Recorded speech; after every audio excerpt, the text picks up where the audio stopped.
Fato 1. Sob nossa pele, mucosas e fáscias, existe não apenas um enchimento de tecido conjuntivo, mas uma gigantesca rede viária de microcavidades preenchidas com líquido, o interstício. Sua escala só começou a ser verdadeiramente vista nos últimos anos, graças à endomicroscopia de tecidos vivos. A histologia clássica selava as amostras com fixador, as cavidades colapsavam e todo esse sistema parecia uma matriz densa. No corpo vivo, porém, o interstício se estende como uma rede contínua e esponjosa sobre o epitélio do trato digestivo, nas paredes das vias urinárias, perto dos brônquios, entre as fibras musculares e sobre a derme. As fibras de colágeno e elastina formam pontes de reforço, entre as quais o líquido circula, coletando células imunes e moléculas inflamatórias e direcionando-as para os vasos linfáticos. Não é um único saco, mas um sistema de amortecimento. Ele absorve impactos mecânicos ao caminhar, tossir, durante a peristalse, distribui a pressão e suaviza microlesões. Para os oncologistas, a descoberta se mostrou útil, embora preocupante. O interstício serve como uma via de desvio rápida para metástases, permitindo que as células tumorais escapem para longe do foco primário. Para os clínicos, é uma nova fonte de biomarcadores. É aqui que se pode tirar leituras antes que as alterações cheguem ao sangue. Há também uma explicação cotidiana para fenômenos familiares. As redes de rugas e edemas relacionadas à idade não envolvem apenas a pele e os vasos, mas também a esponja de drenagem fatigada do interstício, em que a estrutura colapsa. Chamar o interstício de novo órgão é discutível, e os cientistas o ressalvam, mas pelo menos obtivemos uma camada anatômica em larga escala, anteriormente oculta, sem a qual a imagem do corpo humano estava incompleta. Fato 2. Na córtex do cérebro humano, foi descoberto um tipo especial de neurônios inibitórios que não foram encontrados em ratos de laboratório. Os neurônios Rose Hip, às vezes chamados Rose Hip em russo, devido aos espessamentos característicos, bagas, nas terminações dos axônios. Estas células são compactas, mas intrincamente ramificadas. Dendritos curtos coletam sinais locais das camadas superiores do córtex e a coroa axonial densa e rodopiante envolve os ramos distais dos neurônios piramidais como renda em um punho. Eletrofisiologicamente, eles produzem picadas de inibição curtas e precisas, não abafam uma coluna inteira, mas fixam o milímetro necessário do algoritmo. Pelos passaportes transcriptômicos, esta é uma classe separada. Os conjuntos de genes e receptores ativados diferem notavelmente dos subtipos conhecidos de células inibidoras, o que permitiu isolá-las no conjunto de sequenciamento de RNA de célula única. Anatomicamente, são encontradas mais nas camadas 2 e 3 do córtex associativo, onde o cérebro combina contextos, compara e refina. Daí as hipóteses tentadoras. Tais neurônios podem ser responsáveis pela sintonia fina do processamento da fala humana, abstrações, tons emocionais, daquilo que não se escala bem de rato para humano. A conclusão prática é prosaica e importante. Os modelos de doenças psiconeurológicas criados em roedores podem perder mecanismos críticos. Se as células Rose Hip participam, por exemplo, no controle inibitório das ondas corticais, um mau funcionamento em seu trabalho pode dar uma contribuição invisível em experimentos com ratos para epilepsia, transtornos do espectro autista ou depressão. A nova célula não é apenas um ramo raro na árvore da neuroanatomia, mas a chave para entender por que o cérebro humano pensa dessa maneira. Terceiro fato. Em 2020, a quarta par de glândulas salivares ganhou as manchetes, escondida onde menos se espera, no alto da nasofaringe, no rodete do tórus tubário, perto da abertura das trompas de Eustáquio. Foi vista não com bisturi, mas com luz. Médicos procuravam metástases de câncer de próstata usando PET-CT e um radiotraçador que se acumula intensamente no tecido salivar. Nas imagens, duas estruturas tubulares simétricas de vários centímetros de comprimento brilharam subitamente. Um estudo anatômico em material cadavérico confirmou. Não são ilhotas acidentais, mas ductos glandulares contínuos e ricamente nervados, mais próximos em sua estrutura às grandes glândulas salivares do que às pequenas glândulas dispersas habituais da mucosa. A função é lubrificar e proteger a parede posterior da nasofaringe e os orifícios das trompas, para que a deglutição, a respiração e a fala ocorram sem atrito. Para a radioterapia de cabeça e pescoço, essa descoberta se mostrou de importância prática. Se essas áreas caem sob o feixe, os pacientes experimentam mais frequentemente secura e dor ao engolir, razão pela qual os radiologistas começaram a discutir novos contornos de preservação de órgãos para contornar com mais cuidado as glândulas tubárias. No entanto, os debates continuam. Alguns anatomistas acreditam que não se trata de um novo par, mas de um grande conglomerado de pequenas glândulas que simplesmente foi visto pela primeira vez tão claramente devido à especificidade dos marcadores PET. O consenso está se formando lentamente, mas a essência está clara. O mapa do sistema salivar humano estava incompleto, e o novo detalhe já está influenciando a prática, desde o planejamento da radiação até a explicação de por que alguns pacientes têm garganta seca persistente após um resfriado, enquanto outros se recuperam sem deixar vestígios. Quarto fato. Recentemente, descobriu-se que a dor de origem mecânica não se origina apenas nas terminações nervosas nuas da pele. Sob a epiderme, foi descoberta uma rede finíssima de células gliais de Schwann de um tipo especial. Elas envolvem os nociceptores e são elas mesmas sensíveis à deformação, formando essencialmente um órgão separado de percepção da dor.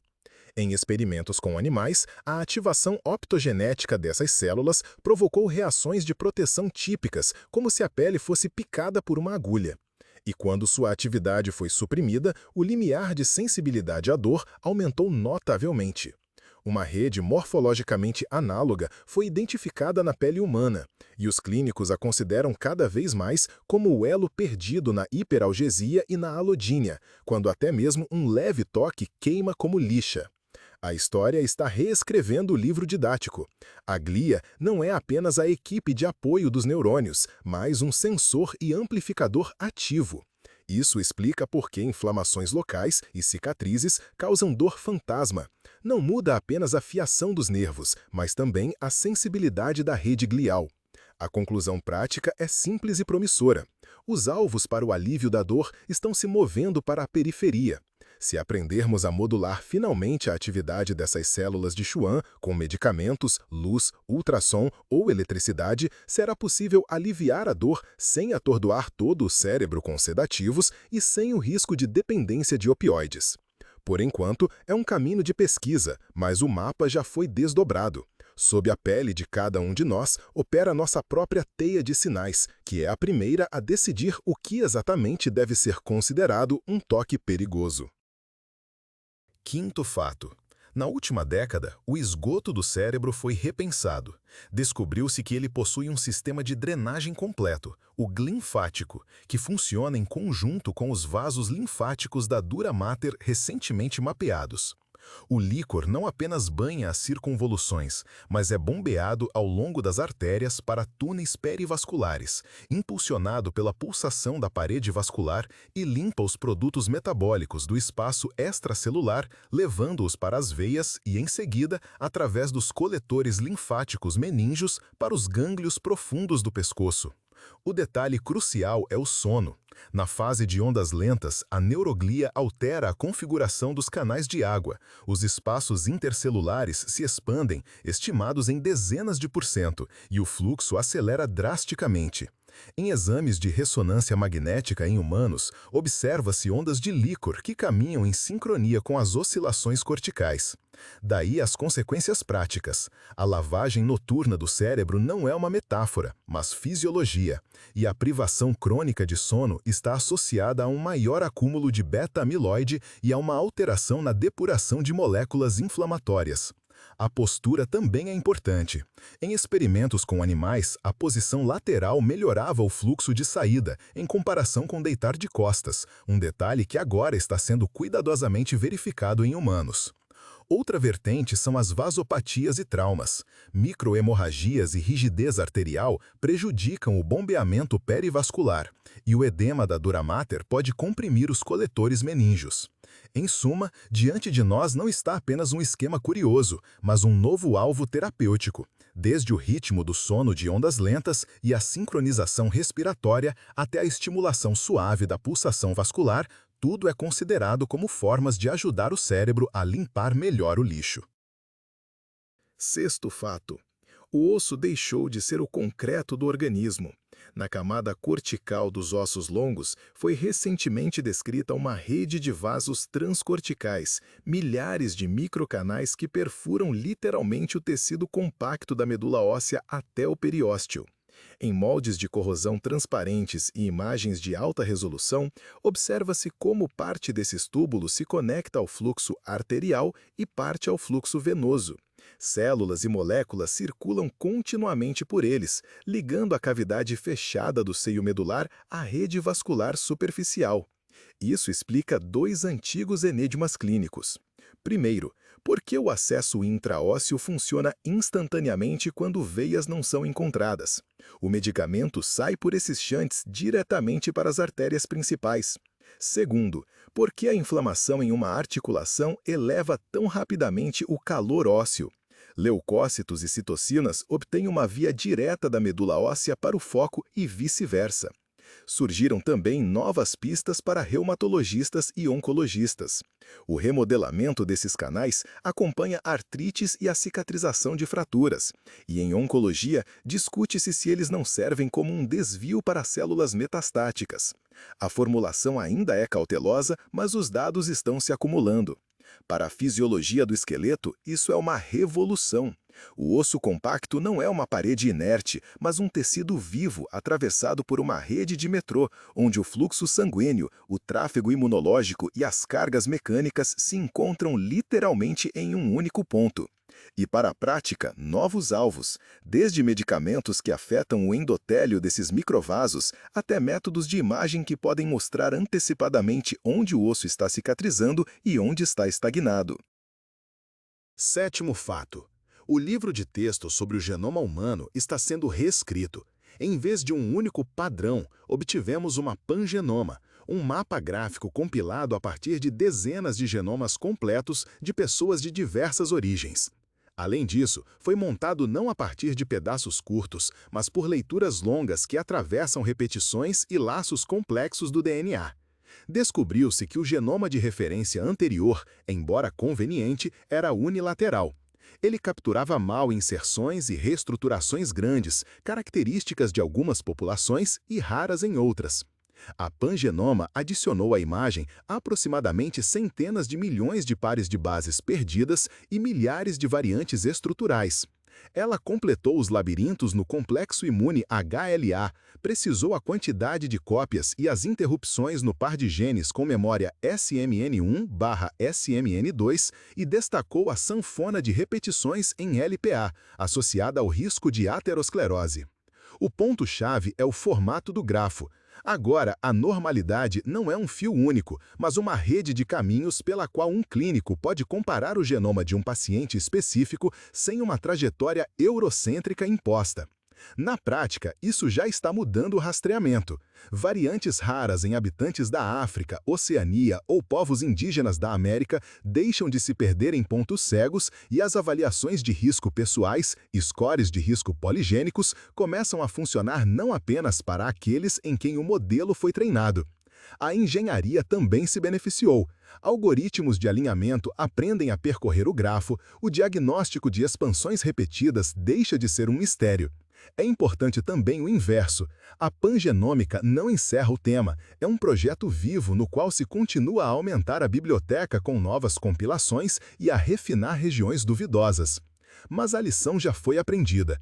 O genoma humano não é um livro só, mas um arquivo multilingüe, e só lendo diferentes volumes começamos a entender por que o mesmo diagnóstico se comporta de maneira diferente em pessoas diferentes. Fato número 8. Em seu sangue podem viver por anos os chamados clones silenciosos, células hematopoiéticas com uma mutação somática idêntica, que se mostrou vantajosa para elas. Esse fenômeno foi denominado hemopoiese clonal de potencial incerto, ou CHIP. O cenário é simples e astuto. Uma célula-tronco da medula óssea sofre acidentalmente uma falha no regulador epigenético, geralmente TET2, DNMTA3A, ASXL1, às vezes JAK2, fazendo com que seus descendentes se dividam um pouco mais vigorosamente que os vizinhos e gradualmente ocupem uma porção notável de sua hematopoese. A pessoa se sente saudável, mas a composição de seus monócitos e macrófagos já está alterada. Essas células ativam mais intensamente os programas de inflamação, liberam mais sinais de IL-1β e IL-6 e alimentam mais avidamente a placa arterial. Segundo observações, em 10–20% das pessoas com mais de 60 anos, esses clones podem ser detectados no sangue, e sua presença está associada a um maior risco de infarto e AVC, a calcificação arterial acelerada, bem como a desfechos incertos após cirurgias cardíacas e ao curso da insuficiência cardíaca. No entanto, chip não é câncer. Na maioria dos portadores, o clone permanece silencioso, e o risco de degeneração para leucemia é estimado como baixo, na ordem de frações de porcentagem ao ano. A virada prática já começou. Cardiologistas e oncohematologistas estão tentando incluir o sequenciamento sanguíneo profundo na avaliação de risco, e o foco terapêutico está mudando para conter o eco inflamatório dos clones, desde o direcionamento da via IL-1β até a aplicação cuidadosa de antigos esquemas anti-inflamatórios. Outra perspectiva é a prevenção. A fumaça do tabaco e a inflamação crônica parecem nutrir a seleção desses clones, enquanto o controle dos fatores de risco e um bom sono, pelo contrário, retiram seus benefícios. Em outras palavras, o envelhecimento possui um microdrama genético, e nós apenas começamos a aprendê-lo a ler. Não só no fato, os cientistas literalmente viram vestígios de civilização em nós. Microplástico e até nanoplástico estão sendo encontrados de forma confiável em tecidos humanos. Primeiro, na placenta e no sangue do cordão umbilical, depois em amostras de tecido pulmonar, linfonodos e, posteriormente, no sangue circulante de adultos e em placas de ateroma de artérias carótidas. Não são suposições, nem poeira no filtro. As partículas são capturadas por sua impressão digital química de polímeros, pirólise, cromatografia gasosa, espectrometria de massa, e por seu espectro óptico, micro-Raman, microscopia IR. Seu tamanho, dezenas de microns ou menos, e forma, fragmentos, fibras, são registrados. Como elas chegam lá? Dois caminhos principais: ar e alimentos. Fibras aerotransportadas depositam-se nas mucosas e penetram nas profundezas dos alvéolos. Fragmentos vêm da água, frutos do mar, sal e migram através da barreira intestinal, às vezes sobre o disfarce de uma coroa de proteína, a qual os patógenos imunes se apegam menos. Dentro do corpo, o plástico se comporta como um corpo estranho, irritante. Os macrófagos o engolem, mas não o digerem. Uma inflamação de baixo grau é desencadeada ao redor e as vias de estresse oxidativo são ativadas. Daí as associações cautelosas, mas preocupantes. Quanto mais partículas, mais frequentemente são detectadas placas instáveis e microinflamação trombótica. Em grávidas, achados na placenta são discutidos como um fator potencial de distúrbios metabólicos. É importante entender os limites. A relação causal direta para a maioria dos efeitos ainda está sendo comprovada, e os métodos estão sendo padronizados para excluir a contaminação laboratorial. Mas o fato, em si, já mudou a perspectiva. O ser humano provou ser permeável à poeira sintética, e a toxicologia do século XXI agora olha não apenas para moléculas, mas também para os corpos minúsculos dos materiais, seu tamanho, carga, forma. As conclusões práticas surgem imediatamente, desde filtros em sistemas de ventilação e tratamento de água até a revisão de embalagens em contato com alimentos e regulamentos de indústrias que geram poeira. 10º fato. O envelhecimento possui exceções, e os neurobiólogos apenas começaram a analisá-las detalhadamente. Os superenvelhecentes. Pessoas com mais de 80 anos com memória comparável à de indivíduos muito mais jovens, não são apenas portadores sortudos de genes, mas possuem uma arquitetura e pureza particulares em seus circuitos corticais. Em estudos comparativos, eles têm córtex mais espesso na ínsula e no córtex cingulado anterior, conexões mais fortes na rede de atenção e lobos frontotemporais mais funcionais, que controlam estímulos distrativos. O mais surpreendente é a mitroscopia. No córtex entorrinal, crucial para a fixação de memórias episódicas, os superenvelhecentes apresentam neurônios piramidais grandes e saudáveis na camada 2, com menor carga de patologia tal, e árvores dendríticas, os espinhos onde as sinapses se localizam, melhor preservadas. Isso não é imortalidade. Neles também ocorre uma reorganização devido à idade, mas suas reservas iniciais são maiores e o lixo proteico se acumula mais lentamente. O quadro comportamental coincide com a anatomia. Os superenvelhecentes mudam de atenção mais rapidamente, perdem menos o fio da meada e lembram detalhes com maior precisão. Qual a fonte dessa vantagem? O mosaico é composto por fatores genéticos, saúde vascular, carga cognitiva prolongada e, como mostram estudos de imagem, uma arquitetura de sono estável com ondas lentas abundantes, que alimentam o ciclo de limpeza noturno do cérebro. O sentido prático não é que qualquer um pode fazer isso, mas que o cérebro humano é potencialmente capaz de envelhecer de forma assimétrica, abrindo uma janela para intervenções. Treinamento da atenção, cardiologia cuidadosa, combate à inflamação, controle da privação do sono. Os superenvelhecentes tornaram-se mapas do tesouro vivos. Seguindo seus rastros, a neurociência agora busca maneiras concretas e mensuráveis de fortalecer as pontes da memória em vez de apenas lamentar as destruídas.